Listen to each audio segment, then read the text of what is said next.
बचपन में एक छोटा सा बच्चा जब ABCD लिखना शुरू करता है तो सही लिखने पर उसे उनके पेरेंट्स, उनके टीचर्स, सभी लोग उन्हें बहुत ही ज़्यादा प्रेज़ करते हैं, शाबाशी देते हैं। धीरे धीरे अब वो बच्चा बड़ा होने लगता है और वो हमारी मार्क सिस्टम से इंट्रोड्यूस होने लगता है। अब घर में भी, दोस्तों में भी, ये सोसाइटी भी, सभी कोई मार्क्स की बात कर रहे होते हैं, परसेंटेज ज़्यादा लेकर के आने की बात कर रहे होते हैं। सोसाइटी में भी उन्हीं बच्चों को सबसे ज़्यादा इज्जत मिलती है जो बच्चे ज़्यादा मार्क्स लेकर के आते हैं। ऐसे में जब वह अपने चारों ओर अधिक मार्क्स लाने वाले बच्चों को मिल रही प्रशंसा, इज्जत देखता है तो उसके मन में भी वह इज्जत पाने की, वह नेम फेम पाने की इच्छा जागती है।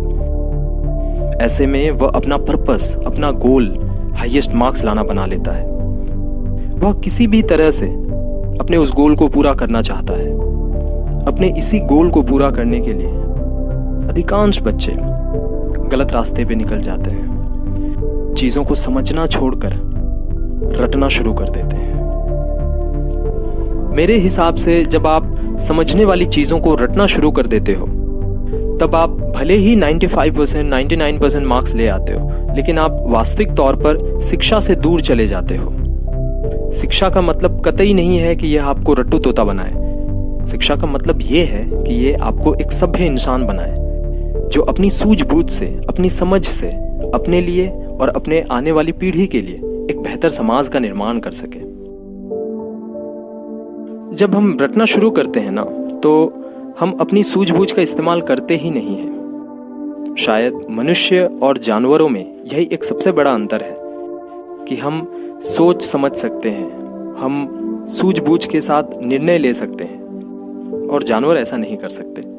शायद सारे स्टूडेंट्स मेरी इस बात से एग्री करेंगे कि रटना एक बहुत बड़ा टॉर्चर होता है। यह हमारे दिमाग की हालत खराब कर देता है। भला कौन ऐसा होगा जो सुबह से रात तक बैठकर नोट्स को रट रहा है और उसे रटने में अच्छा लगता है? शायद ही कोई हो। लेकिन वही दूसरी ओर जब हम चीज़ों को समझने की कोशिश करते हैं तो ये बड़ा इंटरेस्टिंग होता है। चीज़ें समझ ना आने पर हम बार बार क्वेश्चंस करते हैं, एक डिटेक्टिव की तरह उनका आंसर ढूंढते हैं। जब तक आंसर ना मिल जाए तब तक हमारे अंदर एक क्यूरियोसिटी बनी रहती है। यदि आप चीज़ों को रटने के बजाय समझने की, उन्हें जानने की आदत डालते हो तो यह आदत ना केवल आपको आपकी स्टूडेंट लाइफ में मदद करेगी बल्कि यह आपको आपकी पर्सनल लाइफ में भी बहुत मदद करेगी। यदि आपकी समझने की आदत बन जाती है तो आपके जीवन में भी जो भी प्रॉब्लम्स आएंगे उनको भी आप पहले अच्छे से समझोगे, उनका कारण ढूंढोगे, उनका सलूशन निकालोगे और आगे बढ़ोगे। इसलिए हमें समझकर पढ़ना चाहिए, सीखने पर ध्यान देना चाहिए।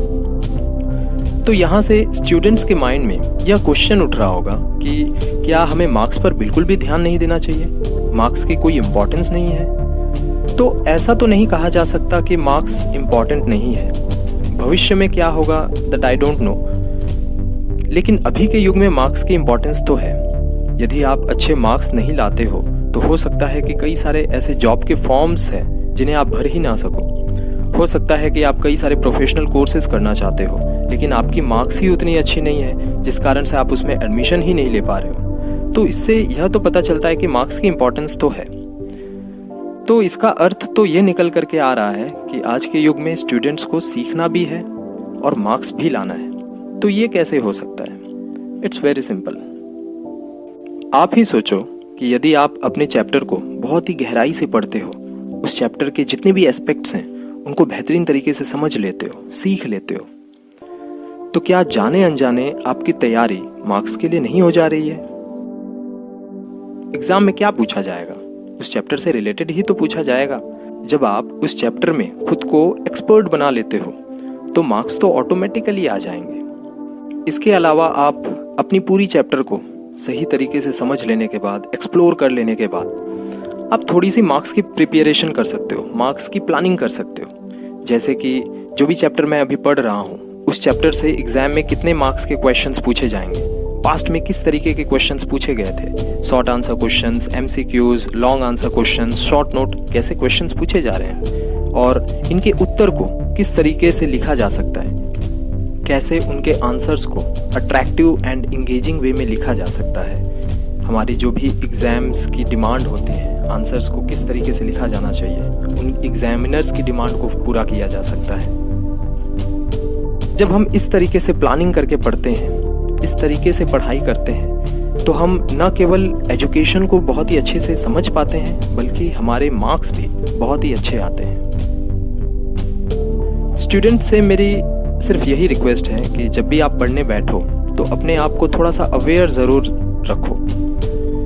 आप देखते रहो कहीं आप चीज़ों को समझने को छोड़ करके रटने की ओर नहीं ना बढ़ जा रहे हो। इस वीडियो के द्वारा मेरा मकसद यही है कि आपको कुछ नया सीखने को मिले, कुछ नया समझने को मिले, और आप अपनी ज़िंदगी में भी बहुत तरक्की करो, ये मेरी पूरी दिल से आशा है। So thank you so much and all the best for your bright future. Thank you.